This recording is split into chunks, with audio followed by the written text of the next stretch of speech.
Hello, it's Angela Kirby, and it's time to do the weekly Mandala Oracle.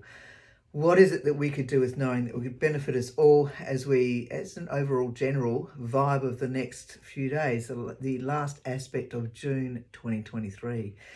We're in for some wild rides, no doubt, ahead of us, but we've got this. So, taking from our book, Creating Wisdom and Magic in Life and Love, there are 54 mandalas in here, along with a whole lot of other things. It's a good working book if you're wanting to do some inner personal journey work. This is a good book to use. There's also free meditations that go with this book that are on my website, just as an aside.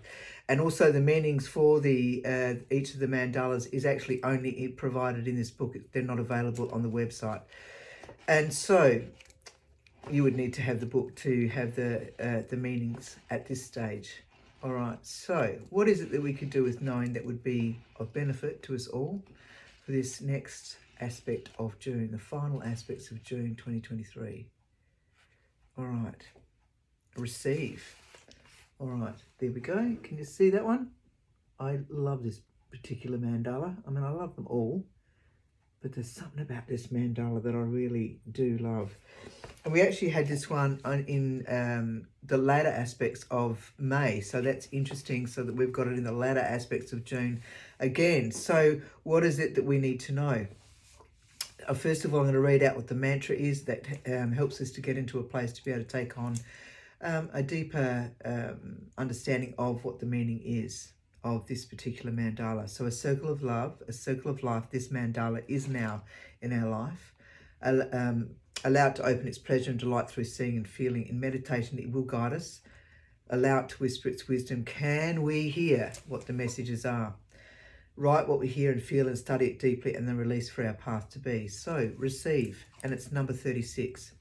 Love and light are the gift of the white roses. See, this was actually the first mandala that, instead of drawing these little things here, they're roses, my representation of a rose.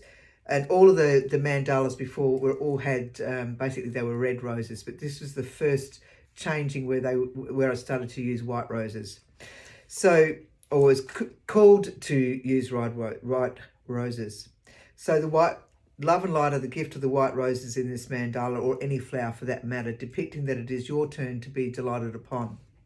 So relax, sit back as you watch what you have sown bear fruit, and strengthen the very fabric being weaved upon you, within you, so to withhold any storms that may appear from time to time. For at this moment, there are no storms. These are not your storms, all right? So remember that to attend to. Leave well enough alone. Stay out of other people's stuff. It is time to receive and allow others to serve you, for your service to the world is now gifting back to you. So it may feel uncomfortable receiving it, and it is important to take note of this aspect. So it could be a friend or a family member, a colleague, or even someone you know, or who you do not know, who's gifting you. So see the love that shines through this very aspect of them, and so be open to it. All right, that's a really important thing. If someone's gifting you, be grateful. Don't go into some story about me, I can't, blah, and I don't deserve. Stop. Thank you. That means a lot to me. Gifts arrive in many ways. Remember to say thank you and know that they are doing their service. What goes around comes around, so be open to the gifts of life and receive with open arms, for they may even appear as the very coins on the road that you walk. No, the coins that arrive on the very road that you walk. Be thankful for your the generosity is being graced. So that's a great thing. So when you've been gifted, like you've given out, see it's coming back. That's definitely have gratitude for that. Thank the universe for the support and the love that you're being gifted, because you've been gifting and loving others in whatever capacity that you have. So be gentle, be kind. Ciao, ciao.